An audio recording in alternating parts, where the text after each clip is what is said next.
So the P in PS, I love you, stands for physiological needs. Now, when Maslow was talking about physiological needs, he was saying these are the basic needs that all humans have to have met in order to survive. So we all have to breathe. Humans all have to breathe in order to survive. We all have to drink plenty of water. We all have to eat. And we all have to sleep. For teachers, I think of the Cub Scout motto, which is be prepared, because you have no idea what's walking through that door today. I mean, how many of you have gotten your beauty rest? You know, we'll do a quick poll here. Raise your hand if you slept less than 8 hours last night. Okay. Now, raise your hand if you slept 8 hours or more last night. Okay. Now, raise your hand if you find yourself irritated with the people that just raised their hand because they slept 8 hours or more last night. Teachers need to hydrate themselves throughout the day. Now, I know what you're thinking. Danny, if I'm hydrating myself all day, I got to be prepared to have to go to the bathroom all the time. It sort of reminds me of that old teacher joke. Do you know how teachers go to the bathroom? Depends.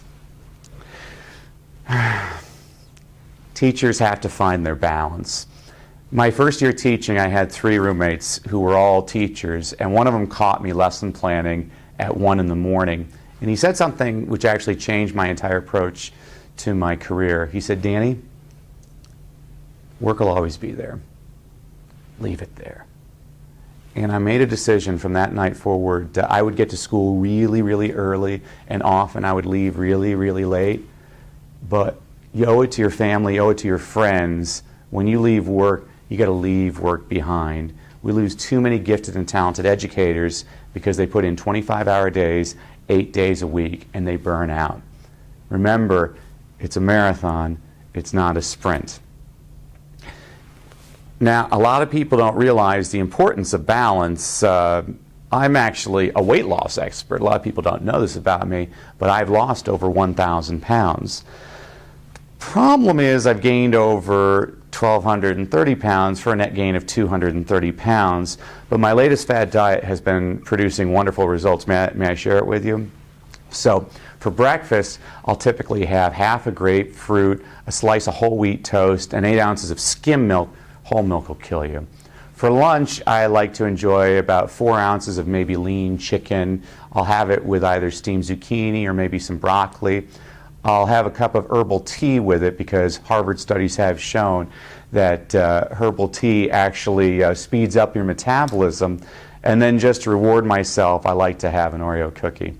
Now, for my mid-afternoon snack, I typically eat the rest of the package of Oreo cookies. I'll have a quart of Rocky Road ice cream, and I'll have a jar of hot fudge with it. Sometimes I actually pour it on the ice cream. Usually I just drink it directly from the jar. And then for dinner, I'll typically have 2 loaves of banana bread, a pepperoni pizza, a pitcher of beer, 5 Milky Ways, an entire frozen cheesecake eaten directly out of the freezer. I have a bad habit. 2, actually. I overeat, and I like to eat junk. Raise your hand if you have a bad habit. By the way, those of you not raising your hands, your bad habit is you're a liar. I am so blessed to have a bad habit because it taught me it's a whole lot easier to create a good habit than to break a bad habit. Teachers, we have to create good habits in our students. When I was an educator at my school, I always used to tell all my teachers, I'm looking for thermostats, not thermometers. What's the difference? Thermostats set the temperature, thermometers just take the temperature. I need all educators setting a very positive climate in their classrooms each and every day.